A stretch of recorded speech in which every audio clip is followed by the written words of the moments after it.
Friends, 190 days of war and third day of major Ukrainian counteroffensive in general area of Kherson with the sole aim of taking back Kherson and adjacent areas.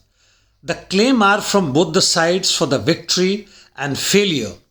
But as far as information warfare is concerned, the Western media is by and large silent on territorial gains as far as Ukrainian offensive is concerned.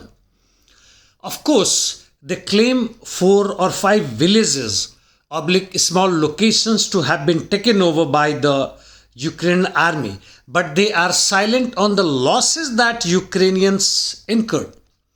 Ukrainian, on the other hand, have claimed that Russians have lost more than 200 troops, a dozen of T-72 tanks, same amount of artillery units, half a dozen of ammunition depots and 1.5 dozens of armor vehicles, while they themselves have lost more than 2,000 troops and related arms and ammunition weapons.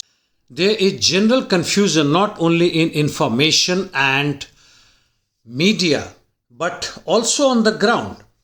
Ukrainians claim they have taken over Blagodatovke and Sukhoi Stavke, which later on Russians claim that they have taken it back or it was in their control. While in Andriivka and Luzov region, the Ukrainians seems to have taken over these areas, and in addition they have also captured Arkhangelsk,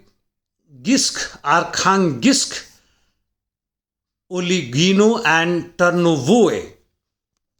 Ukrainians tried to take over Kyzyleva in Snegorivsky. However, they seems to have failed in doing so.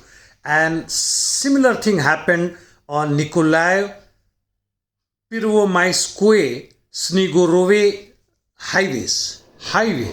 Back to Andriivsky, the Ukrainian army did occupy Kostroma in the outskirts of Bruskinskoye, which is important as far as Davidovo Broad is concerned, which they have occupied since some time now, because it will reopen their logistic supply lines. Olginsky, which I just talked, which was taken over by Russian forces, have been retaken over by the Ukrainians.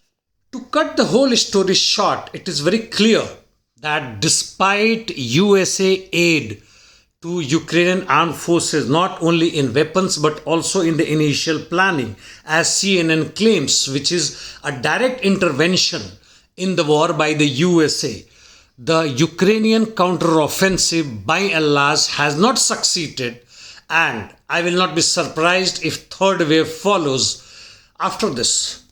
On the first day of counteroffensive itself, I had said that to start a counteroffensive against another standing army, which itself is on offensive, is not so simple, especially when the enemy is more powerful in artillery, tanks, in air power, in missile system, and which has dug in all around surrounding you. And not only that, it has its own military industry, which is the most important. But I don't know what transpired between the USA and other superior powers, which is helping Ukraine today, guiding and instructing them to do. And for these few territorial gains, which seems to be temporary, they are losing massive amount of their trained, untrained troops as well as equipment. But still, I will not be surprised if a third wave of counteroffensive is continuing not only in south but also in north, in Kharkiv region, with the aim of taking over Izium and surrounding areas. Let us wait and watch. Otherwise, the Russian offensive elsewhere and bombing continues. We'll see you tomorrow. Thank you, friends.